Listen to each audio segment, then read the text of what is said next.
Selvi from Senthil garments. இந்த brooch work பார்த்தீங்கன்னா neck டிசைனுக்குள்ளே brooch work. இதை நெக்கை சுற்றி நீங்கள் போடலாம். அப்படி இல்லைன்னா நெக்லேருந்து ஹிப் வர ஒரு ஸ்ட்ரைட் லைனாக கொடுத்தாலும் இது ரொம்ப அழகாக இருக்கும். இதுக்கு ஃபஸ்ட்டு ஸ்டோன் தான் ஃபஸ்ட்டு ஸ்டிச் பண்ண போகிறேன். இந்த ஸ்டோன் பார்த்திங்கன்னா சாரீ என்ன கலரோ அந்த கலருக்கு எடுத்துங்க. அப்போ ரொம்ப அழகாக இருக்கும். கோத்துக்கிட்டு அது மேலே ஒரு சின்ன பீடு கொடுத்து கோக்குறேன். பீடில் கொண்டு போய் நீடில் இன்சர்ட் பண்ணாமல் அந்த ஸ்டோனோட ஹோலில் கொண்டு போய் நீடில் இன்சர்ட் பண்ணுங்கள். அது லாக் ஆகிடும். இன்னொரு தடவை பாருங்கள். இப்போ கோத்தி எடுத்துட்டேன். அது மேலே ஒரு பீடு கோக்குறேன். பீடு கோத்த அப்புறம்னுக்கு பீடில் கொண்டு போய் நீடில் இன்சர்ட் பண்ணாமல் நான் கொண்டு போய் அந்த ஸ்டோனோட ஹோலில் நான் இன்சர்ட் பண்ணுறேன். அவ்வளோதான். நெக்ஸ்ட்டு அந்த ஸ்டோனை சுற்றி ஒரு ரவுண்டாக கொஞ்சம் பீட் கோத்தா அழகாக இருக்கும். அதுக்காக ஒரு 6 பீடு இல்லை 7 பீடு உங்களுக்கு எவ்வளோ தேவைப்படுதோ அந்தளவுக்கு எடுத்துங்க. எடுத்து ஒரே தடவையே கோத்துங்க. தனித்தனியாக கோக்கணுன்னு அவசியம் கிடையாது. ஏன்னா அதுக்கப்புறம் நம்ம லாக் போட்டுக்கலாம். ஒரு 6 பீடோ இல்லை 7 பீடோ எடுத்து அப்படியே சுற்றிலும் வச்சு இந்த சைடு வச்சு ஒரு ஸ்டிச்சஸ் கொடுத்துங்க. கொடுத்த அப்புறம்ளுக்கு ஒரு 2 பீடு இல்லை 3 பீடுக்கு இடையில ஒரு சின்ன ஸ்டிச்சஸ் போட்டிங்கன்னா அது வந்து அப்படியே ஸ்டிஃப் ஆகிடும். பாருங்களேன், இப்படி செய்கிறப்ப தூக்கிக்கும்.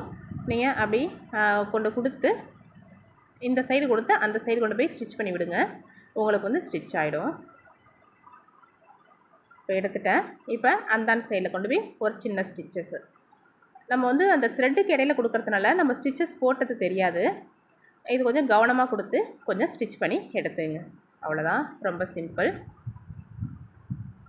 இதை மாதிரி 2-3 இடத்துல ஸ்டிச்சஸ் போட்டு எடுத்துங்க. அதுக்கப்புறம் டியூப் பீடு எடுத்துங்க. டியூப் பீடு இல்லைனா லாங் பீடுன்னு சொல்லுவாங்க. அதை எடுத்துக்கிட்டு நான் ஸ்டார்டிங்கில் வந்து அந்த சின்ன பீடு கொடுக்கல, எண்டில் மட்டும் கொடுத்துருக்கேன். ரீசன் என்னென்னா பேக் சைட் நான் திருப்பி பீடு கொடுக்க போகிறேன். அதுக்காக இதை மாதிரி கொடுத்து ஸ்டிச்சஸ் போட்டு எடுத்துங்க. இந்த மாதிரி இந்த சைடில் ஒரு 2 டியூப் பீட் கொடுத்துங்க. அதுமாரி அந்த சைடில் ஒரு 2 டியூப் பீட் கொடுத்துங்க. கொடுத்து ஸ்டிச் பண்ணிங்கன்னா ரொம்ப ரொம்ப அழகாக இருக்கும். இதை மாதிரி லைனாக கொடுக்குறப்ப ரொம்ப அழகாக இருக்கும். எல்லாருமே ட்ரை பண்ணி பாருங்கள். நம்ம கார்மெண்ட்ஸில் வந்து ப்ரூச்சஸ் வந்து ஒர்க் வந்து ப்ளவுஸில் போட்டு கொடுத்துட்ருக்கோம். யாருக்கெல்லாம் தேவைப்படுதோ அவங்க நம்ம கார்மெண்ட்ஸ் வந்து காண்டாக்ட் பண்ணுங்கள். ஸ்க்ரீனில் வந்து நம்பர் கொடுக்குறேன். இப்போதைக்கு ஆஃப்லைன் கிளாஸ் மட்டும் போயிட்டுருக்கு. யாருக்காவது தேவைப்பட்டீங்கன்னா நம்ம கார்மெண்ட்ஸை டைரெக்டாக வந்து விசிட் பண்ணி கிளாஸில் வந்து ஜாயின் பண்ணிக்கிங்க. அவ்வளோதான். ரொம்ப ரொம்ப அழகான இப்போ இந்த ப்ரூச் ஒர்க் ரெடி ஆகிட்டு. அதுக்கு கீழே இப்போ கேப் இருக்குது பார்த்தீங்களா, அதுக்கு கீழே மறுபடியும் நம்ம சின்ன பீடு கொடுத்து நம்ம கவர் பண்ணிக்கலாம்.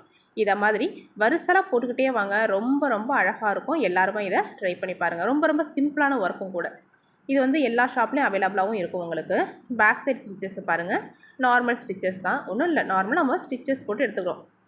அதை வந்து அவுராத அளவுக்கு 2-3 தடவை அப்படியே போட்டு அப்படியே குத்தி அந்த ஹோலில் கொடுத்து இப்படி இழுத்தால் நம்மளுக்கு வந்து நாட்டு விழுந்துடும். அவ்வளோதான். ரொம்ப ரொம்ப சிம்பிளான ஒர்க்கு, அதே நேரத்தில் அழகான ஒர்க்கு. எல்லாருமே ட்ரை பண்ணி பாருங்கள்.